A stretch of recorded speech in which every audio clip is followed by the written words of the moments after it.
ଶିକ୍ଷକତା ଛାଡ଼ି ଯାତ୍ରାକୁ ଆସିଥିଲେ ଅଭିନୟ ମୁହଁରେ। ତାଙ୍କ ଠାଣି ଚାହାଣୀ ଓ ବାଣୀରେ ହସି ହସି ବେଦମ ହେଉଥିଲେ ଦର୍ଶକ। କେହି ତାଙ୍କୁ କହୁଥିଲେ ରସରାଜ ତ ଆଉ କିଏ ଡାକୁଥିଲେ ହାସ୍ୟ ସମ୍ରାଟ। ଏବେ କିନ୍ତୁ ଯାତ୍ରା ଜଗତର ରସରାଜଙ୍କ ଦିନ କଟୁଛି ଜରାଶ୍ରମରେ। ମଞ୍ଚକୁ ଆସିବା ମାତ୍ରେ ତାଳି ହୁଇସିଲ ମାଡ଼ରେ କମ୍ପି ଉଠୁଥିଲା ଆଖପାଖ।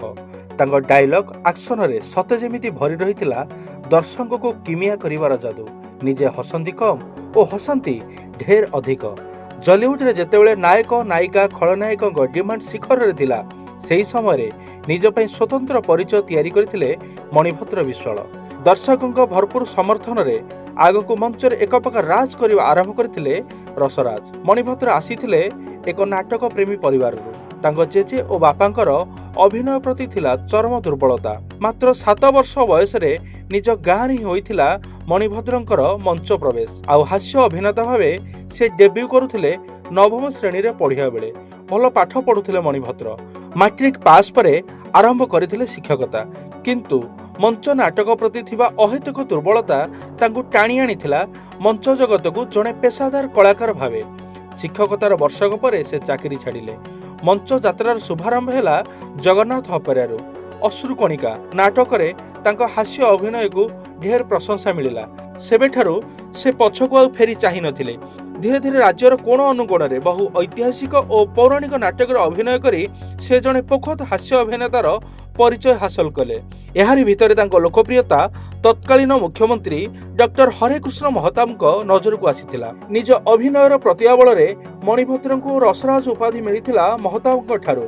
ଦୀର୍ଘ ଅଭିନୟ ଜୀବନ ମଧ୍ୟରେ ପ୍ରାୟ 500ରୁ ଅଧିକ ନାଟକରେ ଅଭିନୟ କରିଥିଲେ ମଣିଭଦ୍ର ବିଶ୍ୱାଳ। ତାଙ୍କର ବ୍ୟକ୍ତିତ୍ୱ ଥିଲା ଏକଦମ ନିର୍ବିବାଦୀୟ। ଶିବାନୀ ଗଣନାଟ୍ୟର ହିଟ୍ ନାଟକ ମୋ ପେଁକାଳି ବଜେଇ ଦିଏ ହାସ୍ୟ ଅଭିନେତାଙ୍କୁ ଦେଇଥିଲା ନିଆରା ଖ୍ୟାତି। ସେତେବେଳେ ଏହି ନାଟକ ଦୂରଦର୍ଶନରେ ପ୍ରସାରିତ ହେଉଥିଲା। ନିଜ ଅଭିନୟ ମଣିଭଦ୍ରଙ୍କୁ ରାଜ୍ୟର ପୁରପଲ୍ଲୀରେ ଲୋକଙ୍କ ହୃଦୟରେ ଦେଇଥିଲା ଏକ ସ୍ୱତନ୍ତ୍ର ସ୍ଥାନ। ଖାସ୍ ମୋ ପେଁକାଳି ବଜେଇ ଦିଏ ପାଇଁ ରସରାଜ ବରଗଡ଼ ଯାତ୍ରା ମହୋତ୍ସବ 1996, 1997 ଓ 1998 ବର୍ଷ ପାଇଁ ଲଗାତାର 3 ଥର ବେଷ୍ଟ କମେଡିଆନ ପୁରସ୍କାର ଜିତିଥିଲେ।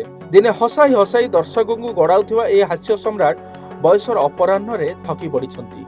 ଆଉ ମଣିଭଦ୍ରଙ୍କୁ ମଞ୍ଚରେ ଦେଖିବାକୁ ମିଳୁନାହିଁ।